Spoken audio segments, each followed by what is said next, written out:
En cuanto a posibilidad, si hubiera cambio, un giro en la política, que no va a haber, por supuesto, pero como posibilidad existe de que un gobierno ejerza la rectoría económica y pueda recomponer las cosas, motivar que las cosas, que se reanime la inversión, que haya claridad en las reglas del juego, que se respeten las reglas del juego, que recuperación de la confianza, o sea, no es un hecho catastrófico si se sabe manejar. No estaríamos hablando del gobierno mexicano, me queda muy claro que no va a hacer eso, ¿no? Ha renunciado tantas veces como ha podido a ser rector de la actividad económica, pero en otras circunstancias, en otro país, esto pudiera corregirse. Claro, es decir, si algo le debemos reconocer a este gobierno es su consistencia, ¿no?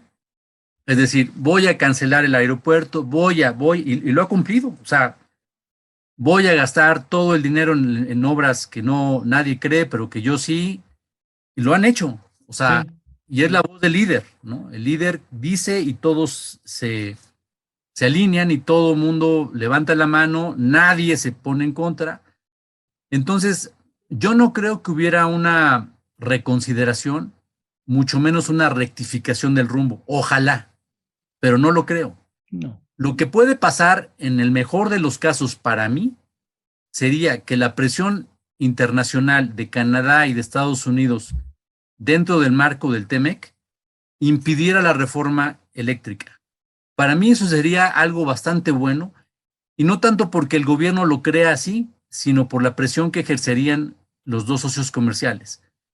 Luego, otro dato que no hemos mencionado acá es el profundo daño que está haciendo la delincuencia rampante en lo poco que queda de inversión y de sí, infraestructura.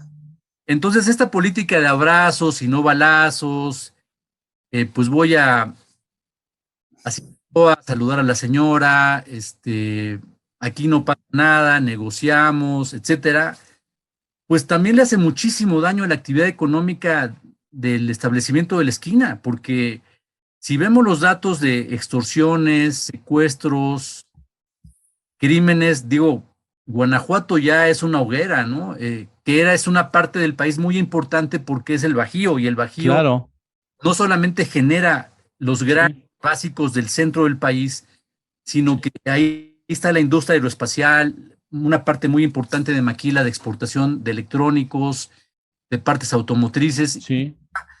Guanajuato es una hoguera y eso se va a pasar a Querétaro. Querétaro también es una zona muy pujante. Entonces, digamos, si seguimos con esta política de abrazos, no balazos, comprendemos a los pobres, pues yo no veo verdaderamente un solo dato que nos indique que podemos salir de este atolladero. Por el contrario, es decir, temo ser muy realista, pero yo no veo un solo dato o una sola insinuación de política que permita corregir el rumbo, ¿no? No veo una sola. Y Yo mira, creo que déjame coincido terminar contigo. con Sí, esto. sí, sí, Mira, sí. la trayectoria de crecimiento económico de largo plazo de México era de 2,5 hasta el año 2018. 2,5.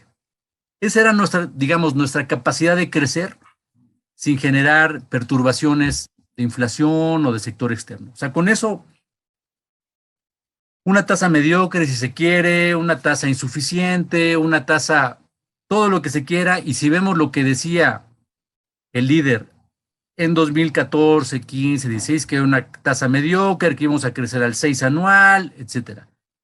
Bueno, pues ahorita el 2,5 me parece una tasa bastante optimista que yo creo que no podemos recuperar, ¿eh?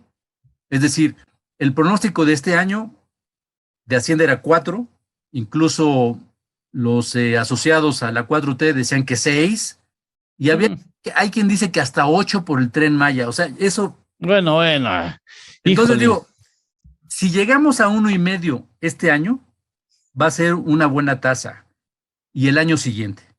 Quizás en el año electoral 2024, por el gasto que hay, por los partidos, podríamos llegar a 2, 2,5. Pero en todo caso, estaríamos en una tasa, en un nivel de producción al que equivale al 2016. 2016. O sea, estamos 5 años en el mismo nivel de producción que el que teníamos hace 5 años. Y de aquí al 2024, te digo, para mí una tasa de crecimiento del 2,5 me parece optimista, y sería un éxito si llegamos a eso. Mi impresión es que la capacidad de crecer de largo plazo va para abajo. Entonces, si empezamos a crecer por arriba del 2, ya empezamos a tener problemas inflacionarios y problemas de sector externo. Yo he hecho artículos donde he calculado eso. Voy a volver a hacer esos ejercicios econométricos para ver si ha caído la capacidad de crecimiento, que estoy casi seguro que sí. Entonces ya un 2,5, que este gobierno decía que era totalmente mediocre y no sé qué, neoliberal, pues ahora para mí va a ser una tasa de crecimiento a alcanzar, ¿no? Qué barbaridad. Oye, pues estaremos en contacto contigo nuevamente, tengamos una revisión de la cosa económica, por lo menos una vez cada 3 semanas, una vez cada mes, para dar un seguimiento a este asunto que tú bien apuntas y que pues, es aplastante, es una visión aplastantemente aterrizada en lo que se está viviendo. Eduardo, te agradezco mucho que hayas Y para estado cerrar con boca, tocayo, el primer trimestre de ese año también viene negativo. Entonces, sí, seguramente. Digo, para que no duermas hoy, ¿no? Bueno, a lo mejor el segundo trimestre ya hay una ligera, pero muy ligera. El primer trimestre de este año, con el dato que nos dieron recientemente de INEGI, no puede ser un dato bueno, el primer trimestre tampoco, y eso afecta a su vez las expectativas de todo el mundo hacia abajo, con lo cual, aparte de las variables estrictamente macroeconómicas, las perspectivas mentales de las personas, todo va para abajo.